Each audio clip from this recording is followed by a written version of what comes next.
Bab 769. Aku benar-benar terlalu baik. Carlos menghela napas dalam-dalam dan menatap elang itu. Elang itu juga menatapnya. Kali ini, tatapan mata elang itu sudah tidak begitu dingin. Berangsur-angsur menjadi sedikit hangat.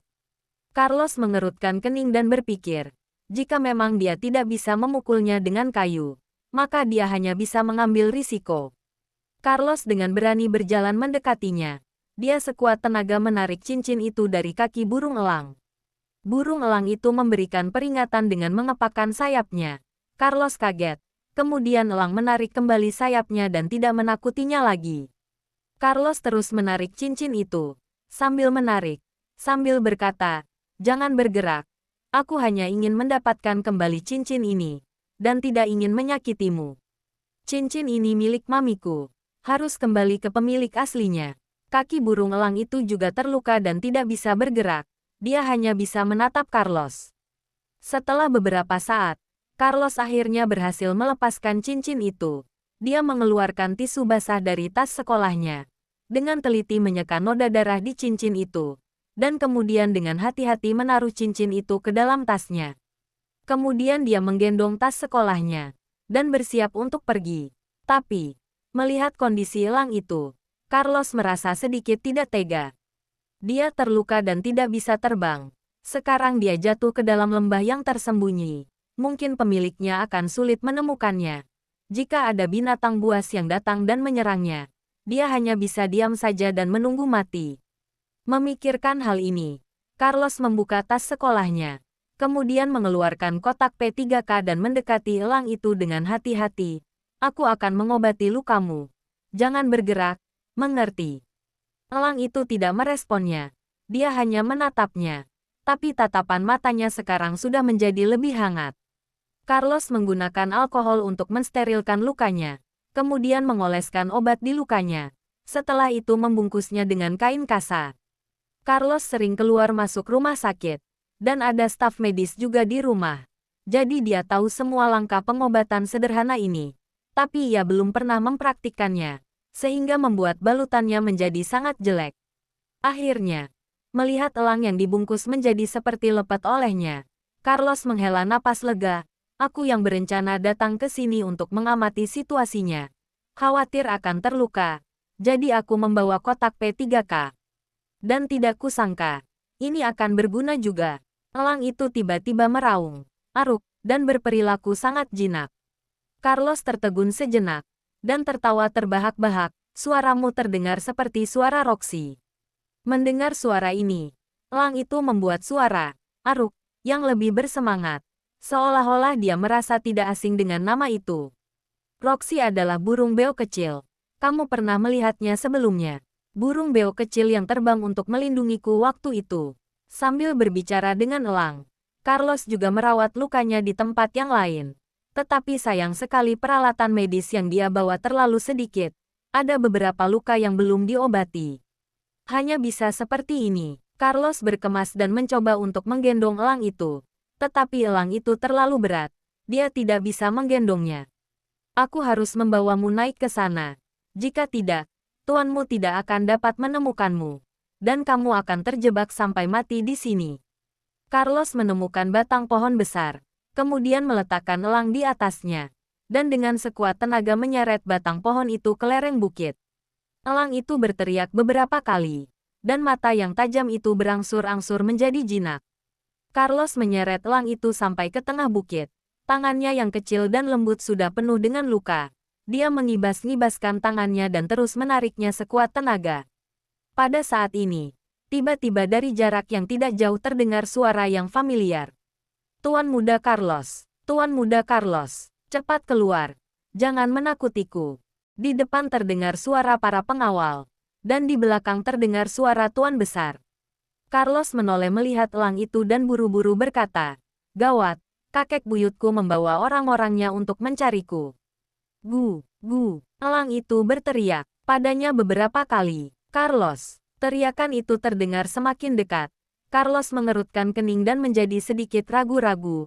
"Aku tidak boleh membiarkan mereka melihatmu. Jika tidak, ini akan menyebabkan kesalahpahaman. Aku harus pergi dulu." Aku akan menemukan cara untuk membawa tuanmu datang ke sini dan menyelamatkanmu. Percayalah padaku. Bab 770. Carlos bergerak datang ke tempat yang aman dan pergi dengan tergesa-gesa. Begitu Carlos berlari ke lereng bukit, Thomas segera menemukannya, dan ia bergegas lari menghampirinya. Tuan muda, apa kamu baik-baik saja? Tidak apa-apa. Carlos menggelengkan kepalanya dan ketika hendak berbicara, Sanjaya dan beberapa pengawal lainnya segera mendorong Tuan Besar menghampirinya. Carlos, Carlos. Tuan Besar berteriak dengan cemas. Akhirnya menemukanmu. Kamu membuat kakek buyut ketakutan setengah mati. Kakek buyut, melihat Tuan Besar sangat cemas dan khawatir, Carlos jadi merasa bersalah. Biar aku lihat, apa ada yang terluka? Tuan Besar menarik tangan Carlos, dan melihatnya dari atas ke bawah. Tanganmu kenapa? Kenapa banyak luka dan lututmu? Kenapa bisa terluka? Apa yang terjadi? Apa ada orang yang melukaimu? Tidak ada. Aku jatuh sendiri. Carlos segera menjelaskan. Kakek buyut, maaf sudah membuatmu khawatir. Anak bodoh. Jika kamu punya masalah, beritahu kakek buyut. Biar kakek buyut yang mengurusnya. Jangan menyimpannya di dalam hati. Apalagi melarikan diri. Tuan Besar benar-benar ketakutan.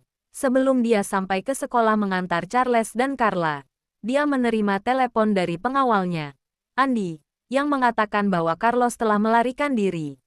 Dia segera menyuruh sopir untuk putar balik dan kembali untuk mencari Carlos.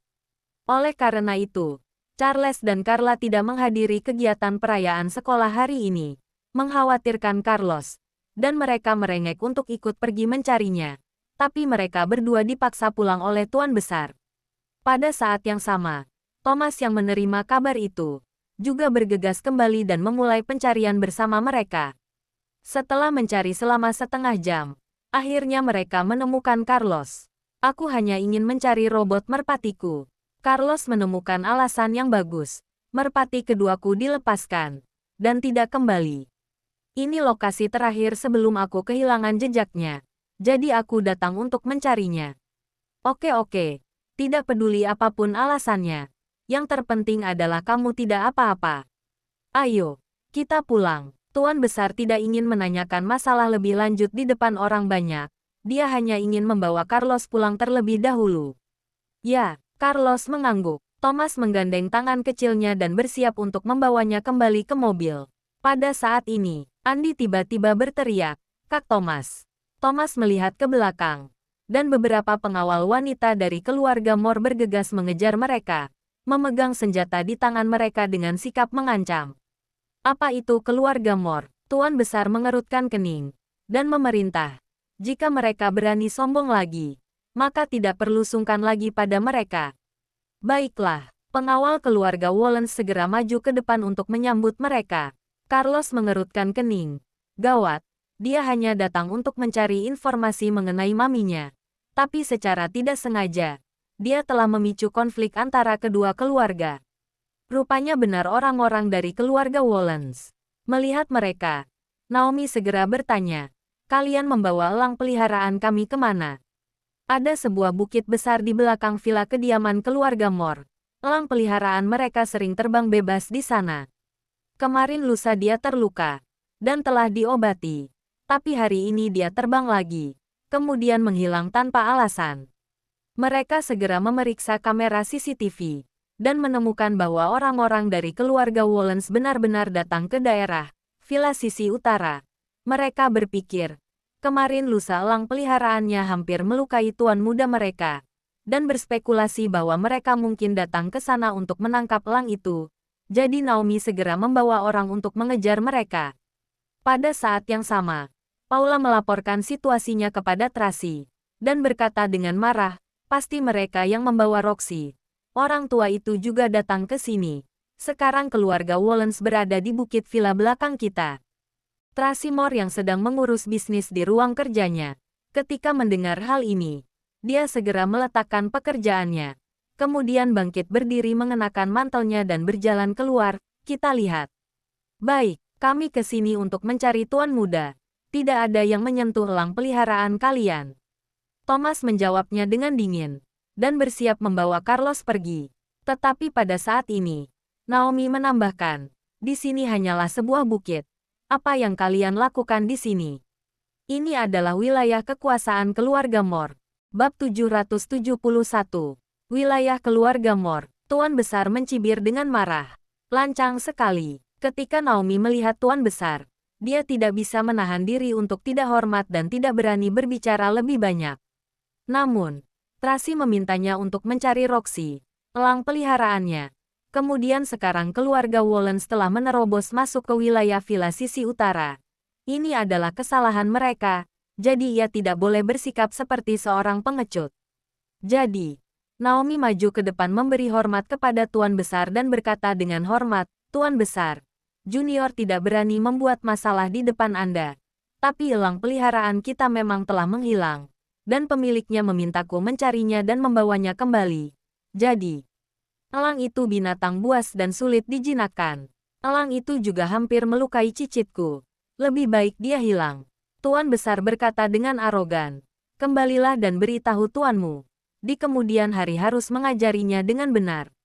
Jika dia berani menakut-nakuti cicitku lagi, aku pasti tidak akan tinggal diam. Satu kalimat yang diucapkan Tuan Besar memiliki dua arti. Kata, dia, di sini bisa mengacu pada burung elang, dan juga bisa mengacu pada Nona Tracy. Kamu, meskipun Naomi sangat marah, tapi dia tidak berani memotong perkataannya. Ayo kita pergi. Tuan Besar menatap Naomi dengan dingin. Kemudian menggandeng Carlos dan membawanya pergi. Di dunia bisnis, Tuan Besar telah berkecimpung selama beberapa dekade. Tidak ada yang berani mengganggunya. Bahkan jika Lorenzo Mor datang, dia tetap harus bersikap sopan. Apalagi Naomi yang hanya seorang pengawal wanita. Keluarga Wollens memiliki posisi dan kekuasaan yang tinggi, sehingga semua pengawalnya merasa bangga. Thomas tidak ingin Tuan Besar bertemu dengan Tracy dan berharap bisa segera meninggalkan tempat itu. Kemudian dia menggendong Carlos di bahunya dengan satu tangan, dan mendorong kursi roda dengan tangan lainnya. Ayo kita kembali. Tuan Muda Charles dan Tuan Putri Carla sedang menunggu kita di rumah. Mereka berdua pasti sangat khawatir. Iya, Tuan Besar juga menganggukkan kepalanya. Rombongan itu bersiap masuk ke dalam mobil. Pada saat itu, tiba-tiba dari belakang terdengar suara perintah yang dingin dan arogan. Semuanya dengarkan aku. Siapapun yang berani menyentuh sehelai bulu elang peliharaanku, bunuh mereka semua tanpa ampun. Mendengar suara ini, Carlos terkejut dan buru-buru berbalik untuk melihat. Sebuah kendaraan SUV melaju di lereng bukit. Pada saat ini, beberapa pengawal wanita memapah sosok bayangan keluar dari mobil dan berjalan menghampiri mereka. Sosok itu terhalangi oleh para pengawal wanita, sehingga tidak bisa melihatnya dengan jelas. Carlos duduk di bahu Thomas. Dia hanya bisa memiringkan kepalanya. Sudut penglihatannya terbatas, dan dia ingin sekali turun. Tetapi, Thomas langsung membawanya masuk ke dalam mobil. Carlos ingin keluar dari mobil, tetapi Tuan Besar menahannya. Carlos pintar. Kita kembali dulu ke rumah ya. Suara apa tadi? Terdengar sombong sekali. Tuan Besar juga mendengar suara samar-samar. Tapi karena dia sudah tua dan pendengarannya sudah tidak terlalu bagus, jadi dia tidak bisa mendengarnya dengan jelas. Seharusnya orang dari keluarga Mor. Thomas menjelaskan dengan tenang. Tuan Besar, Anda dan Tuan Muda kembali dulu. Aku akan membereskannya. Jangan takut pada mereka. Siapapun yang berani mengancam keluarga Wollens, habisi mereka semua. Tuan Besar sangat marah dengan orang-orang dari keluarga Mor. Menurutnya, Carlos kali ini datang kemari. Mungkin juga berhubungan dengan kejadian kemarin lusa. Mereka dibuat kaget oleh burung elang mereka. Kesimpulannya adalah akar dari permasalahan ini semua bermula dari keluarga Mor. Jika mereka benar-benar berani menggertak keluarga Wollens, maka dia tidak akan sungkan pada mereka. Baik, Thomas mengangguk lagi dan lagi. Anda bawa Tuan Muda kembali dulu. Jangan biarkan dia ketakutan lagi. Setelah mengatakan itu, Thomas memapah Tuan Besar masuk ke dalam mobil. Kemudian dengan cepat menutup pintu mobil. Dan memberi perintah, pergilah. Andi segera pergi meninggalkan tempat kejadian. Sanjaya mengerutkan keningnya dan melihat kaca spion. Dia merasa bahwa Thomas sedikit aneh. Dan juga Carlos. Carlos menjulurkan kepalanya dan melihat ke belakang, seolah ingin melihat dengan jelas. Pada saat ini, Trasimor sudah berjalan sampai di lereng bukit. Pengawal wanita juga berdiri di belakangnya. Sebenarnya saat ini wajahnya dapat terlihat dengan jelas tetapi Thomas menutupinya dengan erat. Carlos buru-buru menjulurkan setengah tubuhnya untuk melihat. Sanjaya buru-buru menariknya kembali. Tuan muda, itu berbahaya. Bab 772. Carlos ditarik untuk duduk kembali. Dan dia sekali lagi melewatkan kesempatan untuk melihat orang itu dengan jelas. Dia sangat marah, tapi tidak bisa meluapkan amarahnya. Semua yang dilakukan Sanjaya semata-mata untuk melindungi keselamatannya. Tuan Besar mengerutkan alisnya dan menatap Carlos. Hatinya menjadi tidak tenang. Sesampainya di rumah, Charles dan Carla membawa Roxy menunggu di depan rumah. Ketika mereka melihat mobil masuk, keduanya segera bergegas berlari menghampiri, Kak Carlos, Kak Carlos. Carlos turun dari mobil. Ketika belum berdiri tegak, Carla segera bergegas, memeluknya erat-erat, mengatupkan mulut kecilnya, dan menangis dengan keras. Kak Carlos, apa kakak sudah tidak menginginkan kami lagi? Kenapa kabur dari rumah? Kakak mau kemana? Kakak sudah berjanji pada Mami akan menjagaku dan Kak Charles. Mendengar kata itu, Carlos tidak kuasa menahan kesedihannya dan segera memeluk Carla, menamparkan pundaknya dengan lembut dan menghiburnya. Carla, sudah jangan menangis. Aku bukannya ingin kabur dari rumah. Aku hanya... Kakak tidak boleh bertindak seperti ini lagi. Itu tidak. Charles mengerucutkan mulut, matanya memerah dan berkata dengan tersedak-sedak, kakak menakutiku. Dan Carla, jika ada masalah, seharusnya kakak mendiskusikannya dengan kami. Kita kan saudara kembar. Tidak peduli pergi kemanapun, kita harus tetap bersama. Aku mengerti. Maaf, Carlos merasa sangat bersalah. Selama ini dia selalu bertindak seorang diri. Alasan utamanya karena dia ingin Charles dan Carla bisa hidup dengan polos dan sederhana, tanpa harus banyak berpikir seperti dia. Kedua, dia juga tidak ingin mereka berada dalam bahaya. Sudah, ayo semuanya masuk ke dalam. Melihat adegan ini, Tuan Besar semakin mengerutkan kening. Meskipun ketiga anak ini memiliki kepribadian yang berbeda, tapi mereka selalu punya satu perasaan. Jika salah satu dari mereka memiliki emosi negatif, itu akan mempengaruhi dua lainnya. Mengurus masalah ini, tidak terasa waktu sudah siang. Mereka jadi tidak ikut menghadiri perayaan peringatan ulang tahun sekolah. Tuan Besar menyuruh orang dapur menyiapkan makan siang untuk anak-anak, kemudian memanggil Carlos ke ruang kerja. Dia ingin berbicara baik-baik dengannya. Tuan Besar bertanya padanya, apakah burung elang yang dilihat waktu itu membuatnya takut? Dia menjawab tidak. Kemudian, Tuan Besar bertanya lagi, apakah karena Victoria tinggal di rumah, sehingga membuatnya tidak nyaman dan membuatnya berpikir ingin menenangkan diri seorang diri? Dia juga tidak menjawab. Tidak peduli bagaimanapun cara Tuan Besar untuk memancingnya berbicara, Carlos tetap bersikeras berkata bahwa dia sedang mencari robot merpatinya dan tidak memiliki pemikiran lainnya. Tuan Besar sangat tidak berdaya. Dia hanya bisa menyerah dan menyuruh Carlos kembali ke kamarnya untuk beristirahat.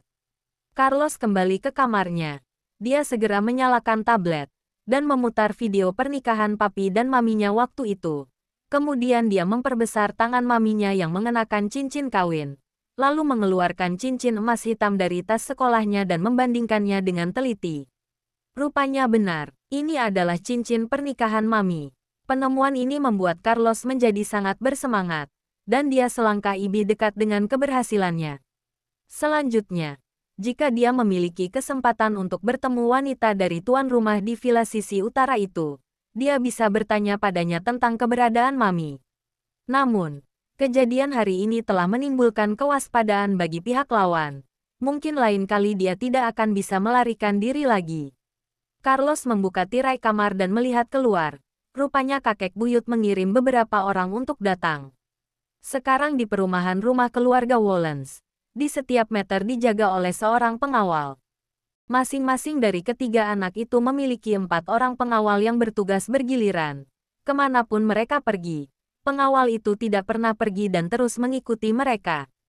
Carlos merasa khawatir. Tiba-tiba dari depan pintu terdengar suara ketukan pintu. Kemudian terdengar suara Charles dan Carla. Kak Carlos. Aku Charles. Aku membawakanmu makanan. Apa boleh masuk? Kak Carlos. Aku Carla. Aku juga ingin masuk. Carlos segera menyimpan cincinnya. Kemudian berjalan untuk membukakan pintu. Masuklah. Terima kasih. Charles mendorong kereta makanan. Di dalamnya terdapat beberapa makanan ringan ala kantor dan makanan penutup yang lezat. Carla memeluk Roxy. Wajahnya yang kecil masih nampak metal, karena menangis sebelumnya. Duduklah, Carlos menyingkirkan baju yang ada di sofa. Keduanya duduk. Charles bertanya dengan marah. Kak Carlos, sebenarnya apa yang sedang kakak lakukan? Apa kakak sedang menyembunyikan sesuatu? Bab 773. Carlos tercengang ketika mendengarnya. Dia tidak menyangka Charles akan menyadarinya. Dia selalu merasa bahwa Charles adalah pria tak berperasaan, yang hanya tahu makan, minum dan melihat gadis-gadis cantik sepanjang hari. Kak Carlos tidak perlu khawatir. Kami sudah menyuruh kakak-kakak pelayan di luar untuk pergi. Tidak akan ada orang yang mendengar pembicaraan kita. Carla mengecilkan suaranya dan berbisik. Jika masih khawatir, kita bisa berbicara dengan suara pelan. Betul. Kakak punya rahasia apa? Charles mengerutkan kening dengan wajah serius. Kita bertiga satu pemikiran. Jika ada masalah, harus dihadapi bersama. Carlos memikirkannya dengan seksama. Benar juga. Mungkin masalah yang lainnya. Mereka belum tentu akan mendengarkannya. Tapi jika berkaitan dengan maminya, mereka pasti akan mendengarkannya. Terlebih lagi, sekarang kakek buyut mengawasinya dengan sangat ketat. Jika dia ingin kabur keluar seorang diri untuk mencari informasi tentang maminya, itu sudah tidak mungkin, kecuali Charles dan Carla membantunya. Bagaimanapun, di mata kakek buyut mereka berdua adalah anak yang paling baik dan patuh. Jika mereka melakukan sesuatu, kakek buyut pasti tidak akan mencurigai mereka. Selain itu, mami bukan miliknya seorang. Mereka bertiga harus bekerja sama untuk mencari mami bersama-sama. Dengan demikian, kemungkinan keberhasilan akan lebih besar. Memikirkan hal ini, Carlos bangkit berdiri, kemudian mengunci pintu dan menutup jendela. Charles dan Carlos saling menatap, dan mereka sedikit gugup. Charles bertanya dengan cemas, Kak Carlos, apa kakak benar-benar punya rahasia? Rahasia apa? Apa kakak ingin pergi berpetualang? Yang ada di dalam benak Carla adalah Carlos ingin membawa mereka pergi berpetualang, seperti Pirates of the Caribbean. Carlos tidak menjawab mereka, hanya mengeluarkan cincin dari dalam laci dan bertanya dengan misterius. Charles, Carla, apa kalian kenal benda ini? Ini cincin pernikahan. Charles dan Carla mendekat untuk mengamatinya dengan cermat. Kemudian mereka berbisik. Ini sedikit mirip dengan cincin papi. Bukan. Ini cincin wanita. Sepertinya aku pernah melihatnya di suatu tempat. Kalian lihat ini lagi. Carlos menunjukkan layar komputer di depan mereka. Membuka video pernikahan papi dan mami. Menunjuk jari manis kanan mami dan berkata, apa kalian sudah mengerti? Astaga, cincin ini terlihat seperti cincin pernikahan mami. Carla mengambil cincin itu dan melihatnya dengan cermat. Apa mungkin ini cincin mami? Charles bertanya dengan ragu. Benar, Carlos mengangguk. Charles dan Carla melebarkan mata mereka dengan takjub. Wajah mereka penuh dengan ketidakpercayaan. Beberapa saat kemudian, mereka berdua kembali sadar. Dan mereka bertanya dengan antusias apa yang terjadi. Apa mami memberikan cincin itu pada kakak sebelum mami pergi? Bukan. Aku belum pernah melihat kakak mengeluarkannya sebelumnya. Mungkinkah? Carla baru berbicara setengah. Kemudian dia langsung tertegun. Matanya melebar keheranan. Dan dia menatap Carlos dengan tak percaya. Mami sudah kembali. Kak Carlos, apa mami benar-benar sudah kembali? Charles meraih tangan Carlos dan bertanya dengan penuh semangat. Cepat katakan Kak, aku ingin tahu. Carla menarik lengan baju Carlos dan mendesaknya dengan cemas. Sebenarnya apa yang terjadi? Apa kalian masih ingat elang itu? Carlos mulai bercerita. Cincin ini ada di kakinya. Charles dan Carla sangat terkejut. Jadi begini, Carlos memberitahu mereka secara rinci. Apa yang terjadi? Ketika keduanya mendengarnya, mereka sangat antusias. Charles segera berkata, pantas saja kakak sengaja menyelinap pergi hari ini. Aku pikir kakak marah, karena Bibi Victoria tinggal di rumah. Jadi pura-pura kabur untuk menakuti kakek buyut. Bahkan, aku tadi membantumu, Kak Carlos. Lalu bagaimana dengan elang itu sekarang? Carla bertanya dengan cemas. Apa Mami tinggal di villa sisi utara? Aku tidak tahu. Kalaupun Mami tidak ada di sana, orang-orang di sana pasti tahu informasi keberadaan Mami. Carlos berkata dengan sungguh-sungguh, sekarang kita harus menemukan cara untuk menyelinap ke sana dan mencari petunjuk tentang keberadaan Mami. Jangan lupa like, komen, and subscribe ya. Terima kasih. Tunggu terus kelanjutannya.